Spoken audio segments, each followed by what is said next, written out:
Chris, first of all, I just want to say welcome and thank you very much for giving your time to share some of your knowledge with the detecting community today.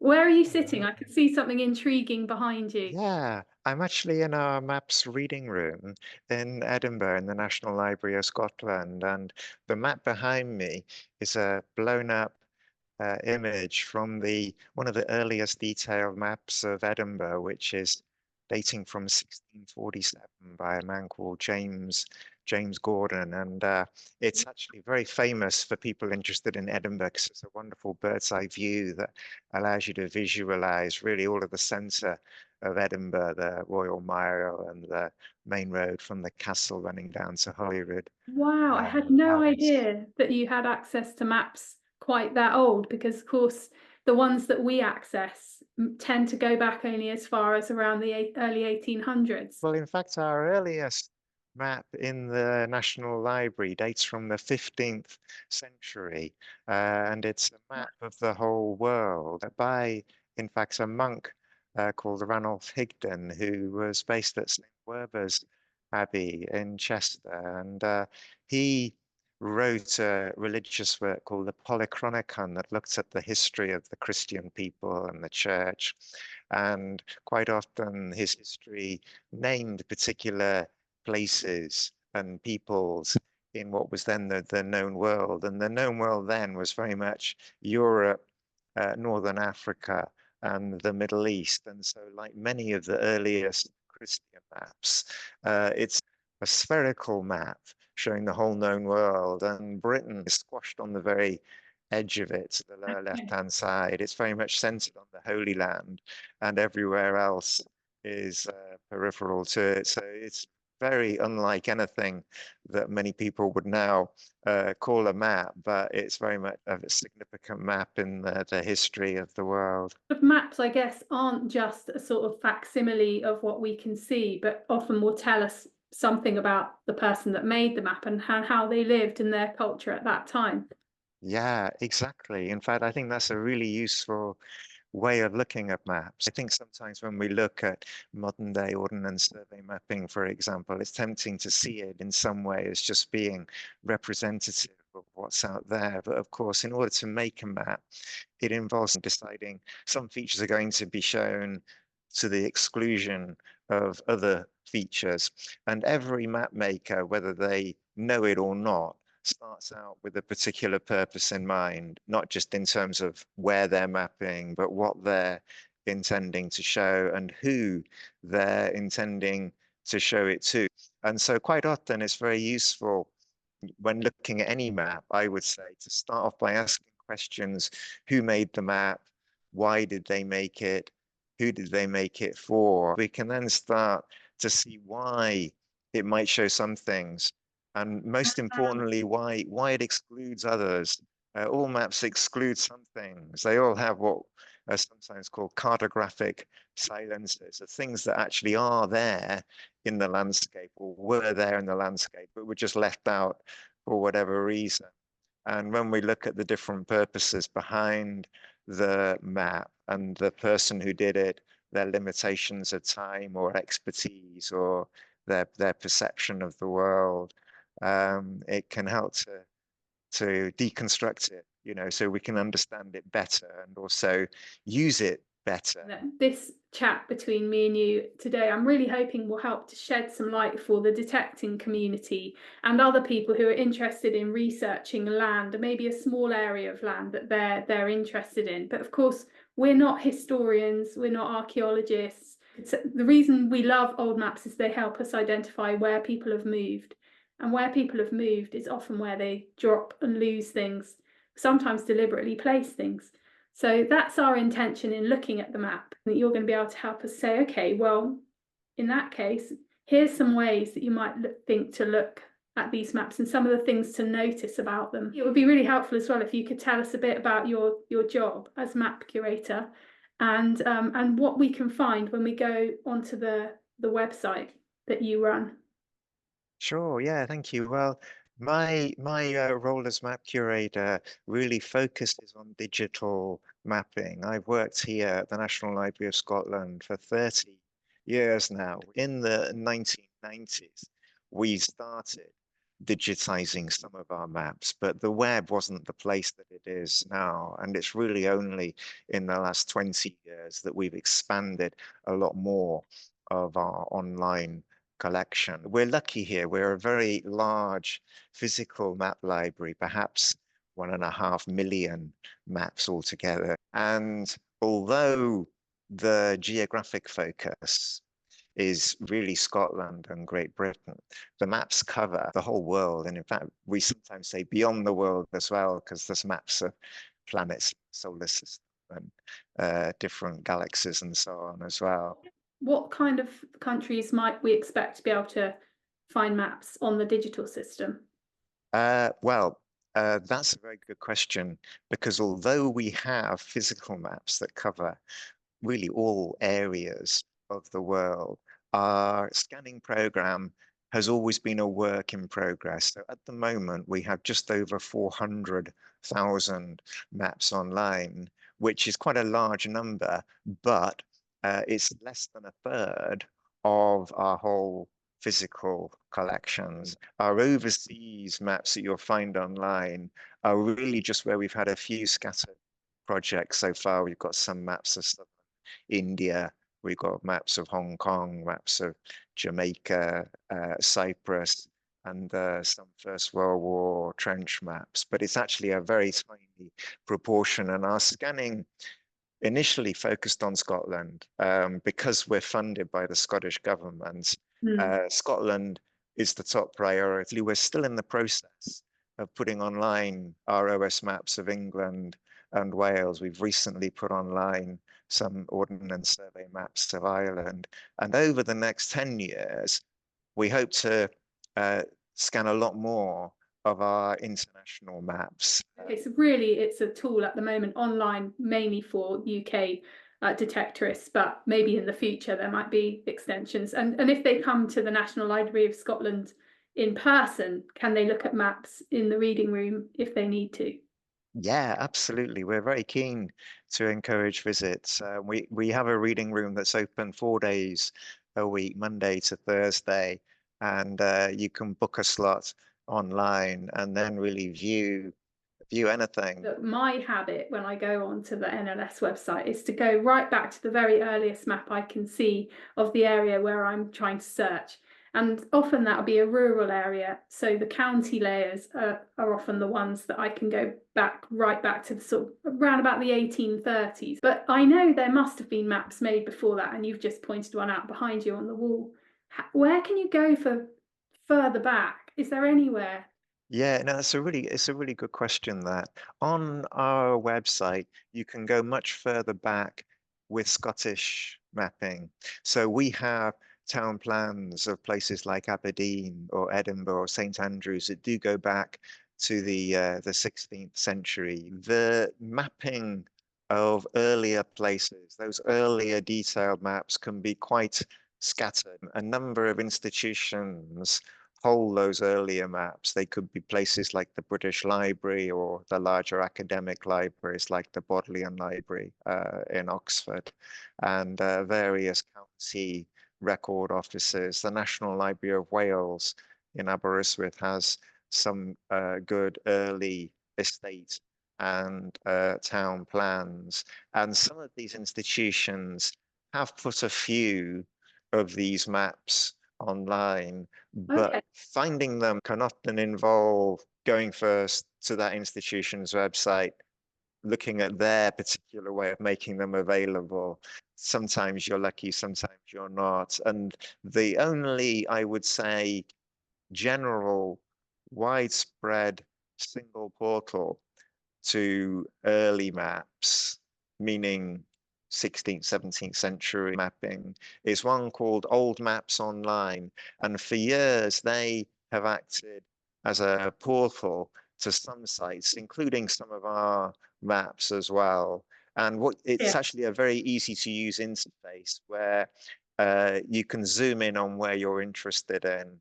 There's a kind of time slider which you can move one way or another, and down the right hand side it dynamically gives a set of thumbnails as to the earliest maps that are available. The British Library had a website called the Unveiling of Britain, which was very good on the earliest maps of Britain. And this included maps of the whole of particular countries like England and Scotland, but it also drilled down to quite detailed maps. Sometimes they were military maps of castles, and sometimes there were some town views as well. And the British Library, unfortunately, has suffered a cyber attack in the last year, and a lot of their online resources are still in the process of reappearing. But Right. it is possible to find the Unveiling of Britain website on the Internet Archive Wayback Machine. And I've done this. You can go to the Internet Archive Wayback and type the Unveiling of Britain, and you find a cached version of this from maybe Oh, 5 brilliant. or 6 years ago. And that can be another way of finding things. But I have to say, it is tricky. That's definitely given us quite a few rabbit holes to go down anyway.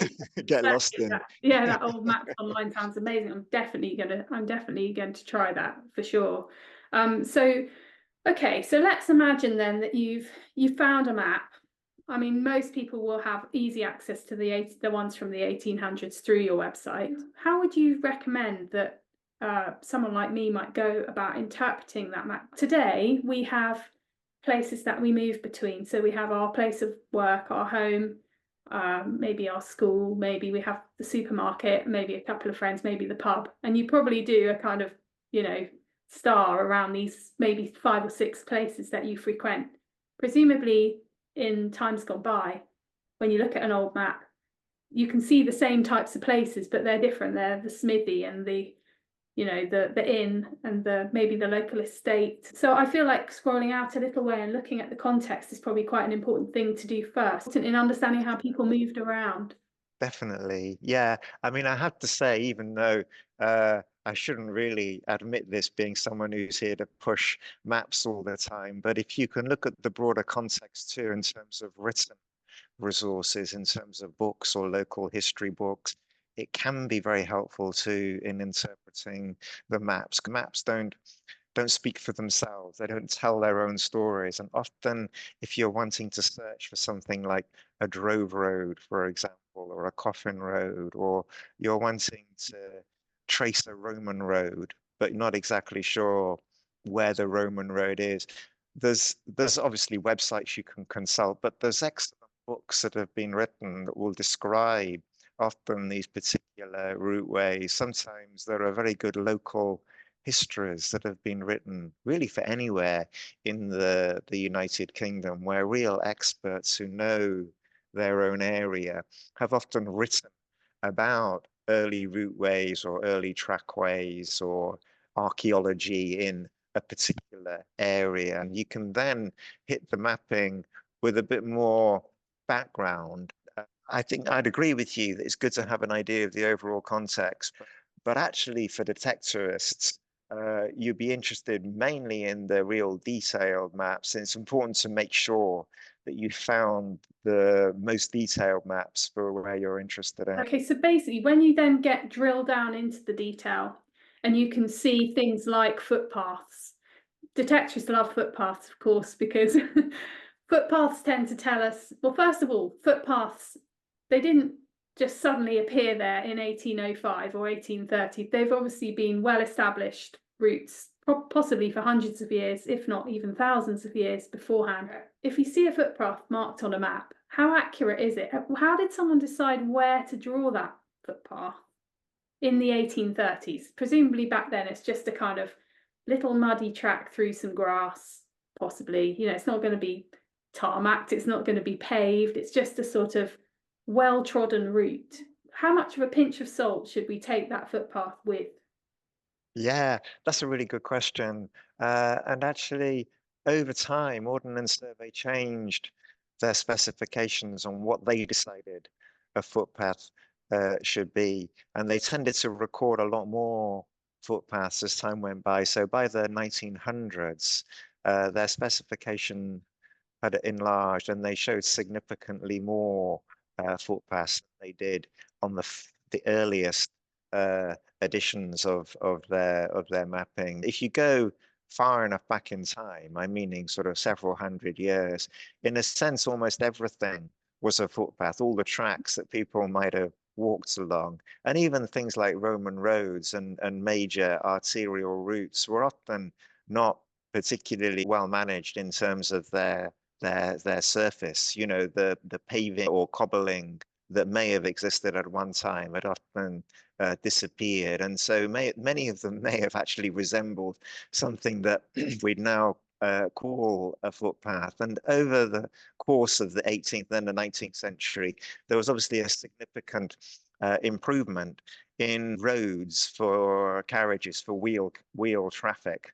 And you see that as those carriage roads grow and things like turnpike roads come in, there's then emerging more of a distinction, not just in people's minds, but also on maps, between what were considered to be routeways that wheel traffic could go along, and what was clearly something that was intended to be only traversed either on foot or on horseback. It's given me a little sort of spark and an idea, because I always go back to the oldest map, but actually I should also be looking at the early 1900s maps to see, are there footpaths marked on those that weren't on the earlier maps? Because quite possibly those footpaths were there, they just weren't marked. So you're absolutely right. And actually, if you jump forward even to the mid 20th century, when there's a real growth of recreational walking, the Ordnance Survey took much more interest in depicting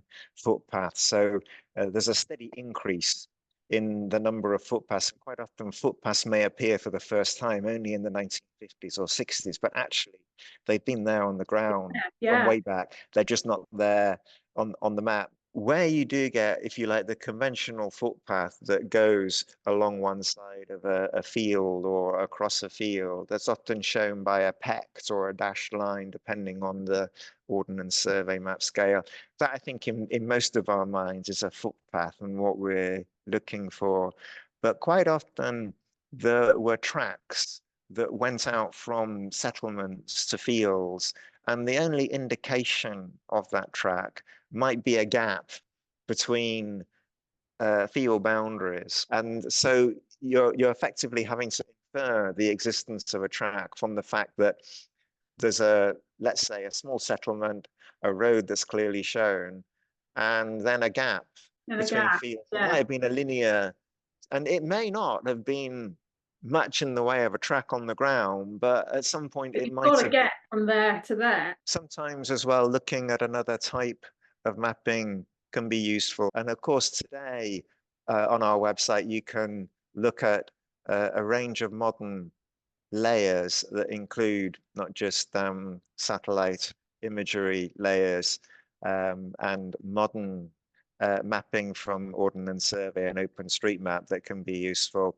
but also LiDAR, which I'm sure you and most detectorists will know and love. And LiDAR is excellent for giving a very good view of the micro topography of a particular site. Sometimes that micro topography can clearly distinguish from the indentations on the ground, things like, you know, Roman roads or drove roads or earlier routeways. LiDAR looks like a 3D kind of model almost, doesn't it, of a landscape, which is really, I think, really useful because it takes away all the detail that you see on a normal map. And you can almost imagine the landscape before there were boundaries and buildings, and you can almost imagine it as it was. If somebody's feet or animals' feet have made indentations, you would just see that as like a kind of furrow, like a line running from somewhere to somewhere, and that would potentially indicate that footfall. Exactly that. And I think even if you can just see traces of that in certain places, but recognize that it was a logical route through hills or from one settlement to another, even if you can't actually see the traces. I mean, what we often want is LiDAR from 300 years ago, which would be even more useful. That would be really useful. What we get with LiDAR is, you know, something that will show up railway embankments, quarries or motorway Yeah, cuttings and things. It's important to kind of remind ourselves that it is very much a modern day view of the micro yeah, that's topography. true. But I That's think that true. point you made about trying to visualize the landscape before the last couple of 100 years is a really important one, because so many things like field boundaries and tracks are relatively modern Mm, creations in the countryside. It surprises many people to realize that in the pre-enclosure period,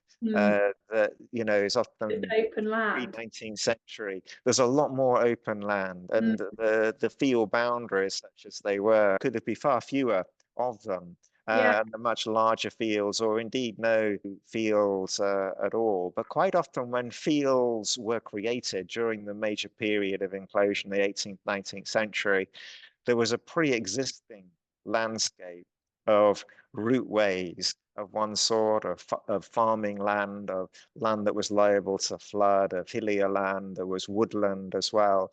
And Mm, so it wasn't just, created right across an empty vista at all. And so quite often the modern field boundaries are sympathetic to those earlier features, but not always. And even things like Roman roads are interesting, because some of them are, of course, very well known and have been very well known for a long time. An Ordnance Survey had no trouble, tracing the course of things like Watling Street or Deer Street or something.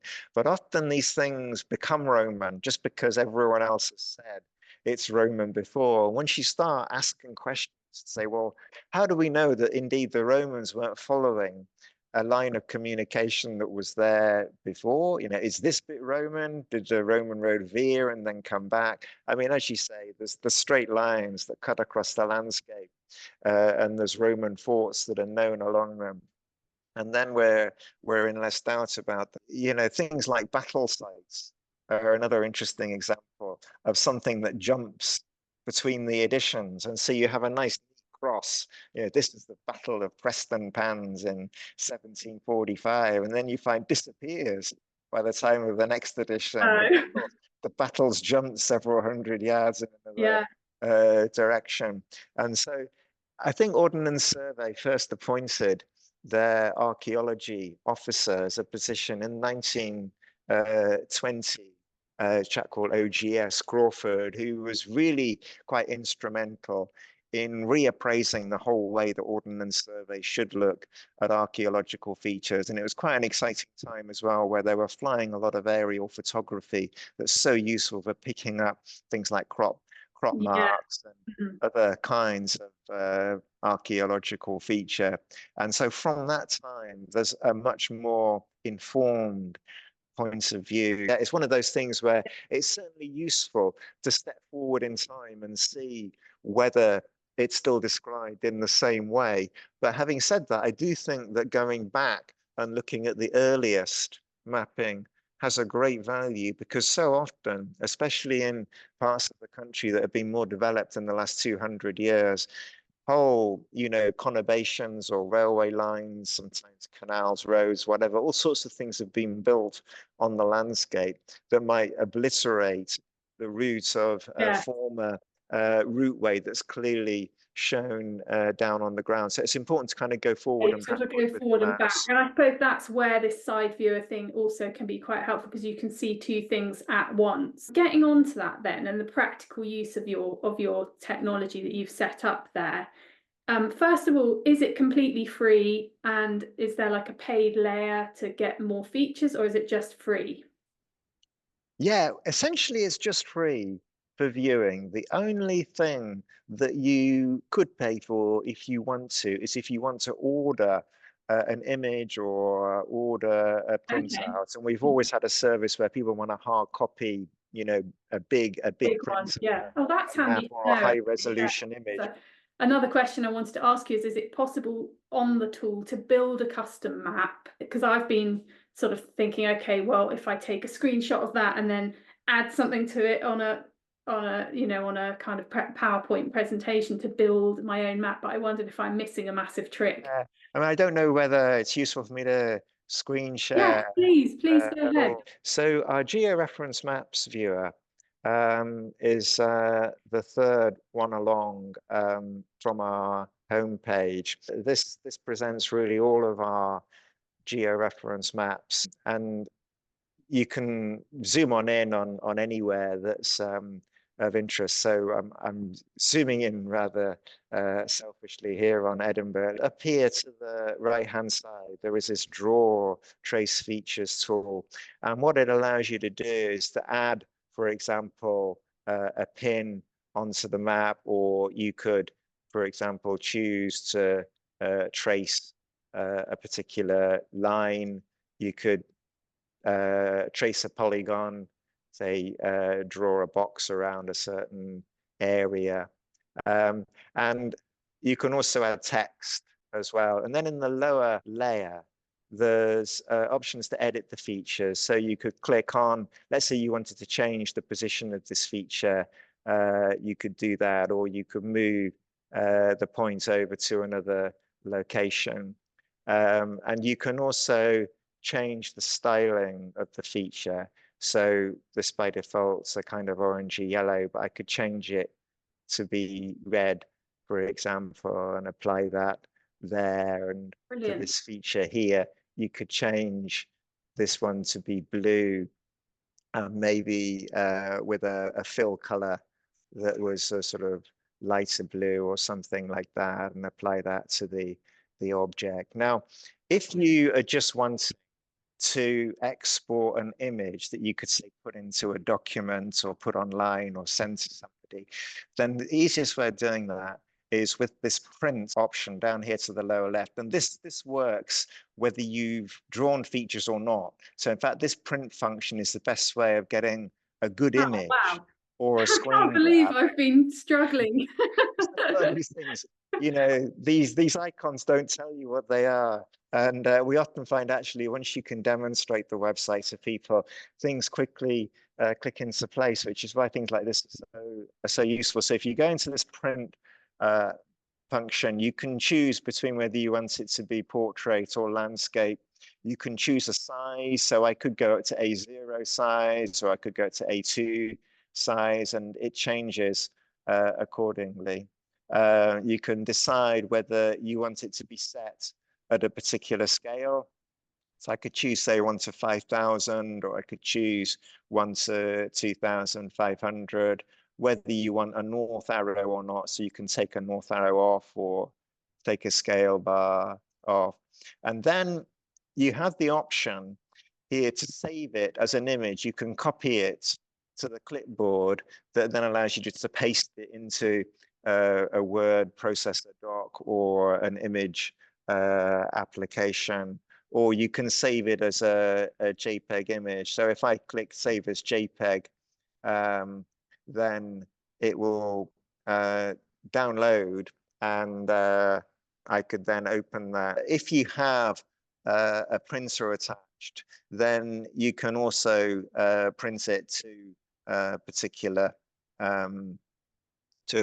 application. If I go back to our homepage, we've got a set of different research guides that are useful to flag up in passing in terms of things like researching local history, using LiDAR layers for landscape research that could be of interest. Another thing just to mention that might be useful, lots of people get stuck on Ordnance Survey abbreviations.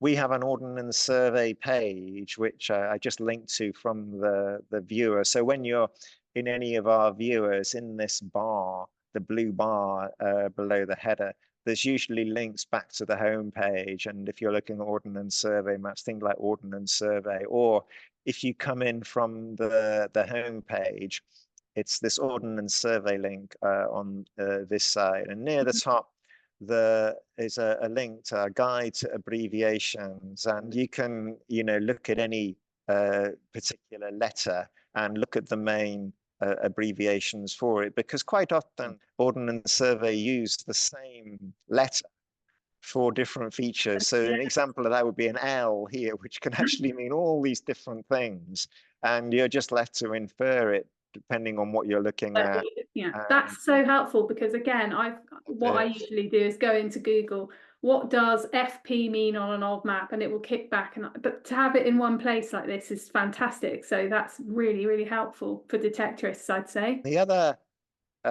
section that I think should definitely be consulted is our guide to symbols and lettering. What Ordnance Survey call characteristic sheets, which are sheets of legends of symbols, and often Ordnance Survey changed these over time.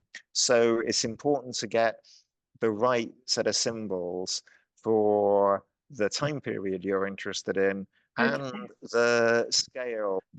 The characteristic sheet section is arranged by scale. So it starts off with the most detailed town plans, and then 25" to the mile, and then 6" to the mile. And for each of these, there are links to the sheet itself, and you can zoom in. Things like orchards, for example, with a regular array of these tree symbols, or gardens with the diagonal lines, different types of tree, for example, and the way different features to indicate things like roads or routeways or contours, a lot of different boundaries as well.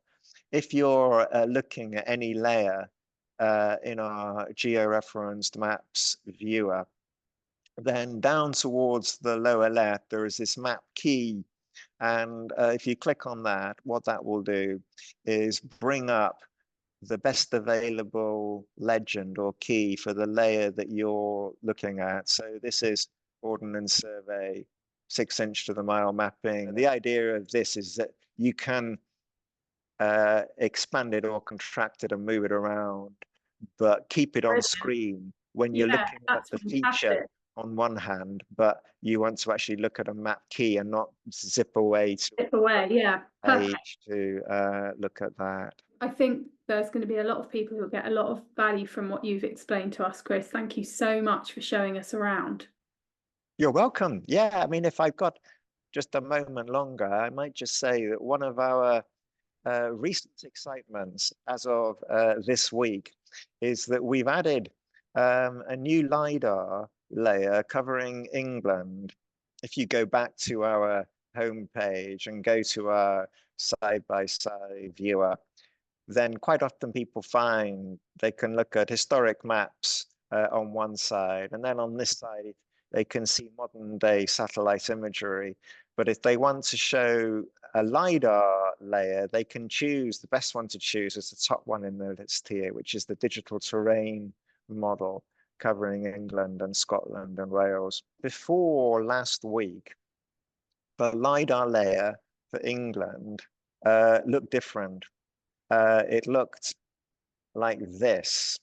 And you can still look at this. This is what the Environment Agency make available from their website. And what it does is quite useful. It has a color ramp for altitude. So the lower level areas are colored. That's why it goes from this light beige to a darker orange.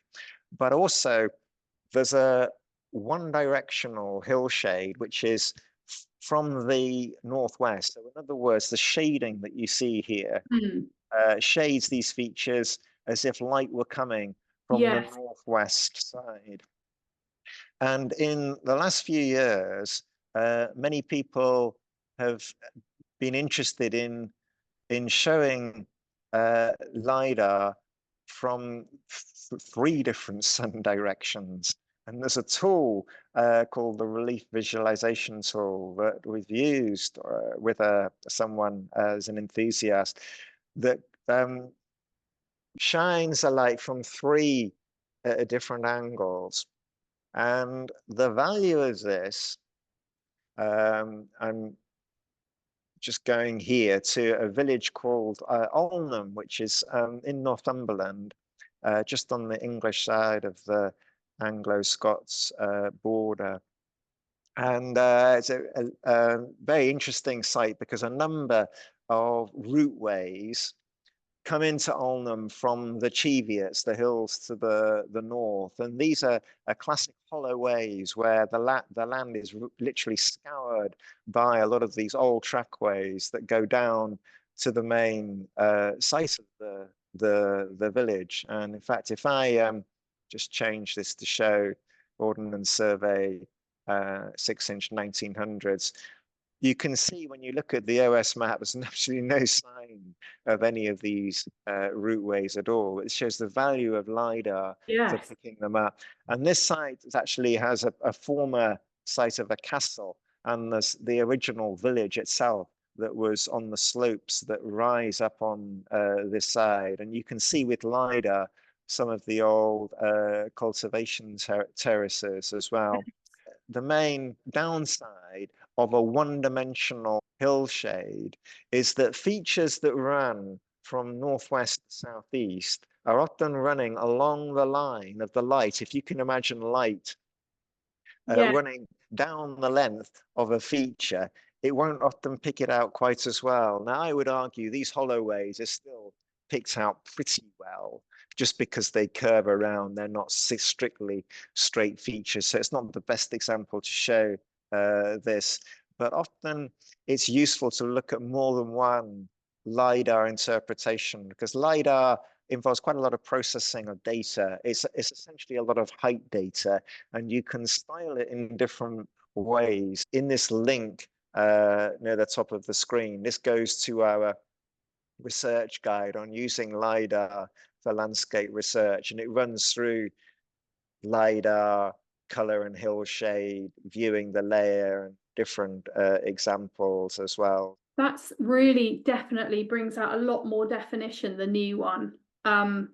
I don't know how colour is adding to that, but maybe for me as a landscape artist, that is actually bringing it to life and makes it feel much more 3D. And I think it does bring out definition to different things. That when you compare the older LiDAR with this one, you certainly do seem to be pulling out some of the detail. So basically compare two LiDARs just to make sure you're not missing out on something depending on its orientation because of that light, the way it was set up previously with the light.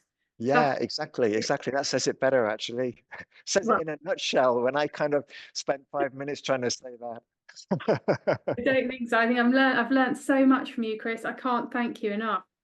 Great, that's very kind of you. Yeah, I do hope so. And maybe just to say to remind folk that our website is an ongoing work in progress. So if you don't see something that you're hoping might be there, try again in another year, Right. or another year or two. We've got a page called Recent Editions. I didn't show, but is clearly flagged up from the homepage, and you can go and look at the last stuff that we've added online, and I hope it'll continue to grow, not just in the volume of maps, but also in what we can do with them. So I had no idea what being a map curator meant, but I take my hat off to you for an amazing sort of a job which is adding so much depth of information and knowledge and understanding of our amazing British history. So thank you very much for all the good work you're doing and for your Okay, time. you're most welcome, Ellie. Yeah, no, Thanks, it's really nice Chris. to chat with you. Yeah. Well, I'll put everyone over to you. maps.nls.uk is the place to be for detectorists. Thanks so Yeah. much. Okay. Yeah. Yeah, thanks to you. Yeah. Okay, Take bye. care. Bye.